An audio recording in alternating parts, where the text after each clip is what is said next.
दोस्तों कैसे हैं आप लोग। जैसा कि हम बात करने वाले हैं आज टाइप ऑफ सेंटेंस के बारे में।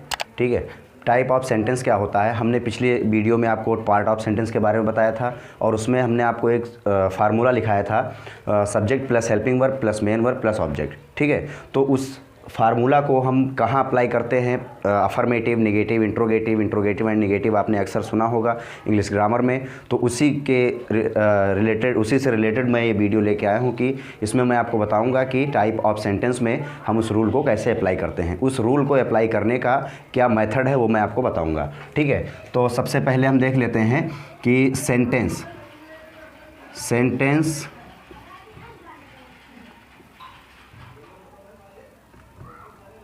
निम्नलिखित प्रकार के होते हैं। निम्नलिखित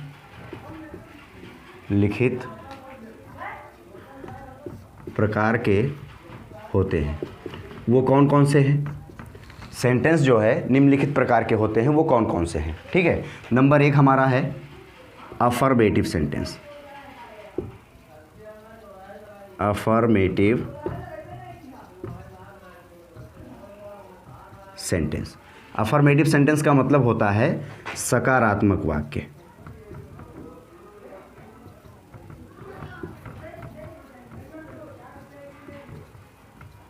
सकारात्मक वाक्य, और इसका डिफिनेशन क्या है?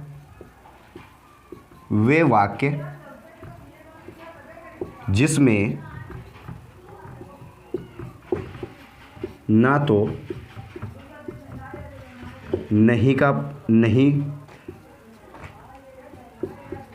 नहीं का प्रयोग हो और ना ही कोई प्रश्न पूछा जाए। तो वे वाक्य जिनमें ना तो नहीं का प्रयोग हो और ना ही कोई प्रश्न पूछा जाए, ये अफर्मेटिव कहलाते हैं। अब अफर्मेटिव कैसे है हम आपको बता दें, सेंटेंस देते हैं एग्जाम्पल के तौर पर। जैसे वह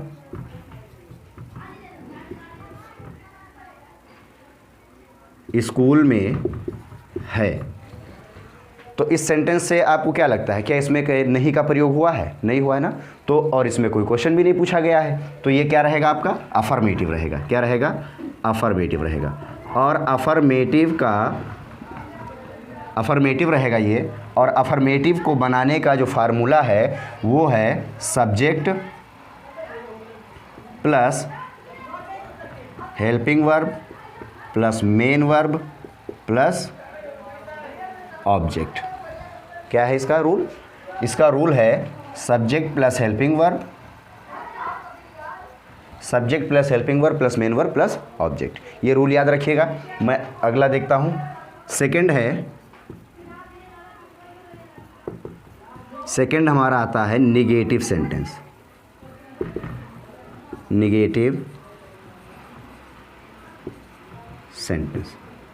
निगेटिव सेंटेंस का मतलब होता है नकारात्मक वाक्य।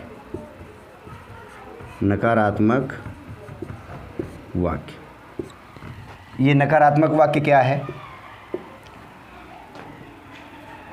वे वाक्य जिनमें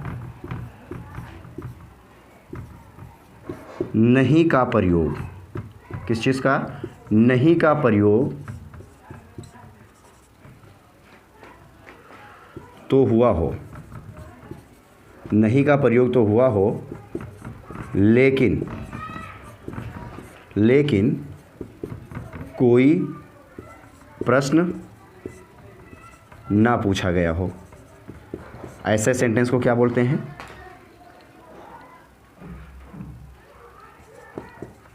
निगेटिव बोलते हैं। क्या बोलते हैं? निगेटिव। ठीक है, वे वाक्य जिनमें नहीं का प्रयोग तो हुआ हो लेकिन कोई प्रश्न ना पूछा गया हो। ठीक है, ये निगेटिव होते हैं। इसका एग्जांपल देखते हैं। वह स्कूल में नहीं है। इसमें देखिए नहीं का इस्तेमाल हुआ है लेकिन कोई प्रश्न नहीं पूछा गया है, तो ये हमारा क्या है? निगेटिव है।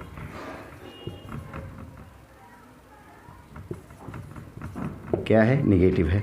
और इसका रूल क्या बनेगा, रूल आप याद रखिएगा। इसमें क्या होता है, निगेटिव बनाने के लिए बस एक पॉइंट आप याद रखना कि सहायक क्रिया के बाद नॉट का इस्तेमाल करते हैं। किसके लिए, नहीं के लिए। इसका रूल बनेगा subject plus helping verb plus not और plus main verb plus object.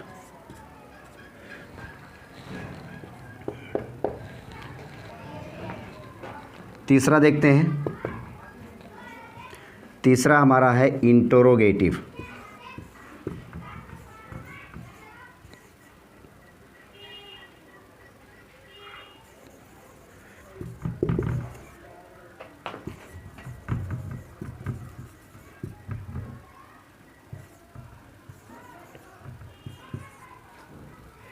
Interrogative sentence, इसका मतलब होता है प्रश्नवाचक वाक्य। प्रश्नवाचक वाक्य। प्रश्नवाचक वाक्य क्या है, वे वाक्य जिनमें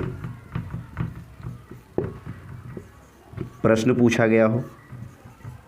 क्या किया गया हो, प्रश्न पूछा गया हो और नहीं का प्रयोग। किसका प्रयोग, नहीं का प्रयोग ना हुआ हो, ना हुआ हो। समझ में आ रहा है, वे वाक्य जिनमें प्रश्न पूछा गया हो और नहीं का प्रयोग ना हुआ हो। जैसे एग्जाम्पल में, क्या वे स्कूल में हैं। इसमें देखिए, क्या वे स्कूल में हैं, ठीक है, प्रश्न पूछा गया है तो ये क्या है, इंट्रोगेटिव है। बस इतना याद रखना। और इंट्रोगेटिव भी दो तरह के होते हैं, मैं अभी लास्ट में आपको बता दूंगा। इंट्रोगेटिव भी दो तरह के होते हैं। इंट्रोगेटिव है ये, और इसका बनाने के लिए, इंट्रोगेटिव दो तरह के हैं, उन दोनों को हम बताते हैं बनाने के लिए क्या करेंगे वो बाद में देखते हैं। इसका क्या होगा, इसमें हेल्पिंग वर्ब पहले हो जाएगा, प्लस सब्जेक्ट हो जाएगा और प्लस मेन वर्ब हो जाएगा और प्लस ऑब्जेक्ट हो जाएगा। ठीक है, इसमें helping verb, subject, main verb plus object हो जाएगा। आपने helping verb, main verb, subject और ऑब्जेक्ट के बारे में पिछली वीडियो में पढ़ा होगा।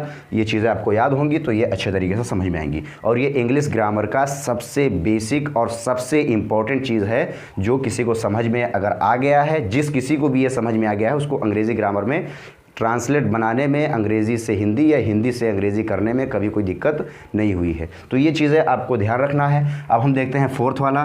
फोर्थ हमारा क्या है, ये है negative and interrogative. Negative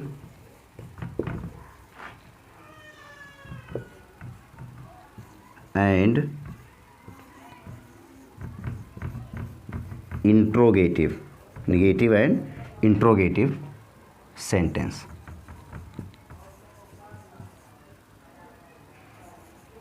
negative and interrogative sentence, इसका मतलब होता है नकारात्मक,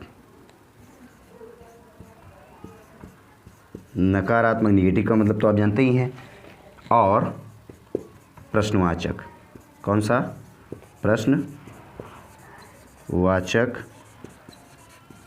वाक्य। ठीक है, तो नकारात्मक और प्रश्नवाचक वाक्य, यानी कि ये दोनों इसमें एक साथ में आएंगे। अब ऐसे सेंटेंस का एग्जांपल हम बताते हैं। इसमें क्या होता है, हाँ, वे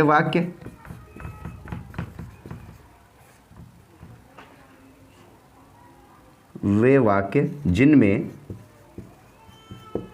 नहीं का प्रयोग हुआ हो, नहीं का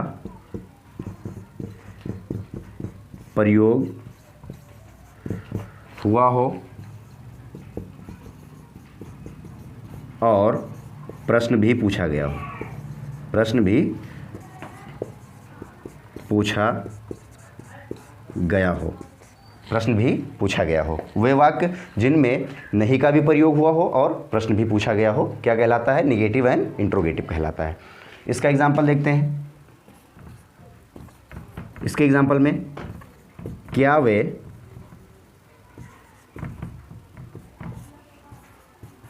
स्कूल में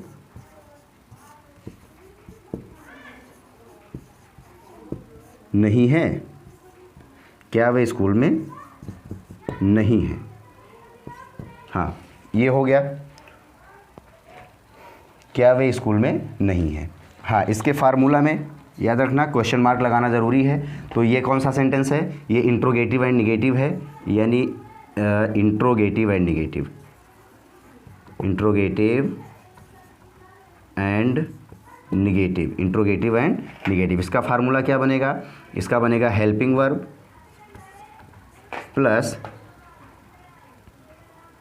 subject plus not plus main verb और प्लस ऑब्जेक्ट और उसके बाद में प्लस क्वेश्चन मार्क। ठीक है, तो ये आप नोट कर लीजिए, फिर उसके बाद में हम अभी देखते हैं इसके आगे भी और बाकी है कॉन्सेप्ट।